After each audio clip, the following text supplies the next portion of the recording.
I think my favourite King Singers arrangement is It's a New World. Lovely song by Harold Arlen, and the arrangements by Richard Rodney Bennett. And here is somebody who really understands how to write jazz chords for voices, because obviously when you're writing for a band you have an enormous range of instruments, or not an enormous range of instruments, the range of notes is enormous. With us, the range is not so big. Each chord has to be very carefully voiced, and he manages to do this in this song, and it's incredible.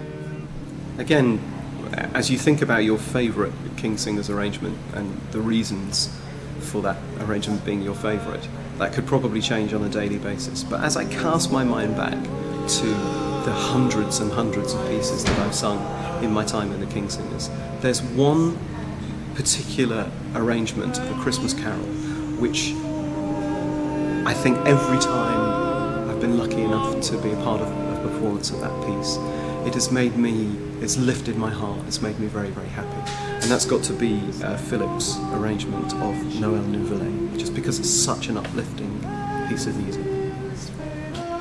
What's your favourite King Singers recording? I think my favourite King Singers recording has to be the Flanders and Swan and Noel Coward record that they did in, I think, 1974, or maybe a bit later, but it's a beautifully put together album. Simple concept of having these two great comedic figures, well, three of course, Donald Swan and Michael Flanders on one side of the album, and Noel Coward on the other. And it has great unity because all the Flanders and Swan arrangements are done by one arranger, which is Gordon Langford, and all the Noel Coward on the other side are done by Darrell Runswick. They're all brilliant arrangements, they're all brilliant songs, I love them all. And the singing, of course, is superb. My favourite King Singers recording? Wow, that's a good question. I think I would say that my favourite King Singers recording is a recording which is not yet released, and that is our next album, the title of which is probably still secret, so I'm not going to tell you. And the reason for that is that when we went into recording our next album for release in around about February, March 2010, I went into the project with such high expectation, and that expectation has been fulfilled as we listen to the edits coming back right now. And the quality of the recording is really superb. The production team that we've got working for us is superb as well.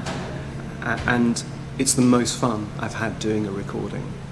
So you could probably put your King Singers favourite recordings into various categories, but the recording which is making me most excited happens to be one that I'm on. I'm very lucky to be on it. I'm very honoured to be a part of it. And I hope that's an acceptable answer by saying that your favourite King Singers recording is a recording that you happen to be on. What's your favourite King Singers piece and why? My favourite King Singers piece, it's a very difficult question because of course we cover such a wide range of stuff, and I love classical music, I love pop music. I always love singing Ad te levavi by Orlando Di Lasso, partly because we sing it in such wonderful spaces, these huge churches that we sing in Germany, and recently we've just done a concert in a marvellous cathedral in Torun in northern Poland. And wherever we go, this piece seems to fill the space, and it creates such an atmosphere, and you always feel the audience really coming along the journey with you. It's of course a setting of Psalm 121, I will lift up mine eyes unto the hills, and Lasse seems to perfectly capture the mood of that psalm in this piece. Being asked about your favourite King Singers piece is probably, the answer will probably change on a daily basis. But today, I would say it had to be The Oak and the Ash, the English folk song. Now, the reason for that would be that when I went to do my first audition, it was a piece which was required of me in my first audition.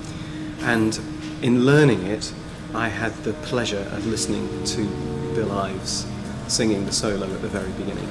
And that was something that, at the time, I hardly dared aspire to. And when I think about it now, it still makes me feel a bit nervous, because when I listen to Bill Ives sing his absolutely stunningly beautiful voice, it is inspiring. And so I think, in short, my answer would be the Oak and the Ash.